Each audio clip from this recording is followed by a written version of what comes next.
আমায় ছিঁড়ে খাও হে শকুন। ওসমান বিন হাদি। হে সীমান্তের শকুন, এক্ষুনি ছিঁড়ে খাও আমাকে।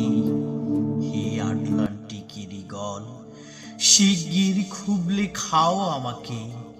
হে বৈকাল রোদের বাস, আচরে কামড়ে ছিন্ন ভিন্ন করো আমাকে। আমার রক্ত রসে শুধু অসহায়ত্ব আর অভাব। কাগজের কামলারা তারে আদর করে মুদ্রাস্ফীতি ডাকে। ঋণের চাপে নীল হয়ে যাচ্ছে আমার অনুচক্রিকা।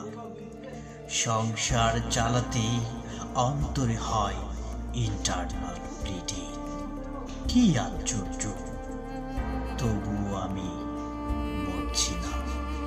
ওদিকে দোজকের ভয়ে আত্মহত্যা করবার সাহসও আমি পাই না। খোদাকে বললাম আমি মরতে চাই। তিনি বললেন, বেঁচে আছো কে বলল? সহস্রাব্দ উন্নয়নের সাক্ষী হিসেবে রাজা তোমাকে মমি করে রেখেছেন। বাজারে দীর্ঘশ্বাস ফেললে নাকি রাজ্যের ভীষণ বদনাম হয়। রাজারও মন খারাপ হয় খুব। কোতোয়ালরা ফরমান জারি করেছে, আমাকে সারাক্ষণই হাসতে হবে, নইলে দেশি কুকুর ও বিদেশি মাগুরকে একবেলা ভালো মন্দ খাওয়ানো হবে আমার মাংস দিয়ে। নিত্যদিন ব্রয়লারের ভুঁড়ি নাকি ওদের ভাল লাগে না। অথবা আমাকে ভাগ দিয়ে বেচা হবে। মানুষের তো মানুষ খাওয়ার স্বাদ হতে পারে, তাই না? ভাগ্যিস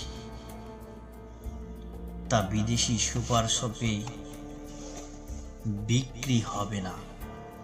দেশি মানুষের তো হক বেশি আমাকে খাওয়ার।